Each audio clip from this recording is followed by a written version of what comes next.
Replica म्हणून एक app आहे, AI टूल आहे म्हणजे. तर एक रोजाना रॅमोस नावाच्या बाईनी रेप्लिका वापरून एक चॅटबॉट तयार केला आणि त्याच्याशी लग्न केलं.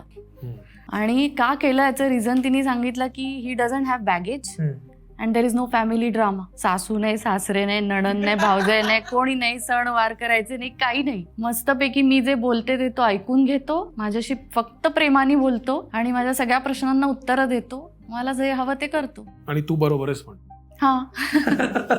सो हे पण होत आहे. आणि मगाशी आपण जे बोललो होते की एक मुलगा बोलायला लागला चॅट AIशी. त्यांनी सांगितलं माझ्या पेरेंट्सशी माझं भांडण होतं, मला त्रास होतोय, ते मला ओरडतात, माझं कोणी ऐकत नाही. मी मध्ये एक प्रयोग केला, चॅट GPTशी डायलॉग करून बघितला आणि मी त्याला असं बोलत गेले की मी खूप एकटी आहे आणि कोणीच माझं ऐकत नाही, सगळे माझ्यावर चिडचिड करतात आणि मला खूप कंटाळा आलाय असं. तर त्यांनी सुरू केलं माझ्याशी बोलायला की तू असं समजू नकोस की तू एकटी आहेस, मी आहे ना तुझ्यासाठी, मला सांग तुझ्या मनात काय चालू आहे ते. अशा पद्धतीची वाक्य मी दाखवू शकते तुम्हाला. तो स्क्रीनशॉट व्हिडिओ केला ऍक्च्युली मी त्या डायलॉगचा. सो ह्या पद्धतीने माझ्याशी बोललं, ते माझ्याशी माझ्याबरोबर गंमत पण करत होतं. म्हणजे एक माझ्याच एका सेशनसाठी मी त्याला माहिती विचारली, तर त्यांनी मला विचारलं की ह्याचं प्रेझेंटेशन करून देऊ का. मी म्हणलं नको, बास आहे मला जेवढी माहिती मिळाली, असं म्हणलं मी. त्याच्यावर ते मला म्हणलं की आर यू शुअर की म्हणजे तुला खरंच नकोय का की नुसतीच गंमत करतेस, खरंच देऊ का तुला, असं ते कन्फर्म करत होतं माझ्याकडनं. सो हे सगळं बघून ना लोकांना असं वाटतं की हा एक माणूस आहे मला मदत करणारा, माझ्याशी गप्पा मारणारा आणि माझं सगळं ऐकून घेणारा.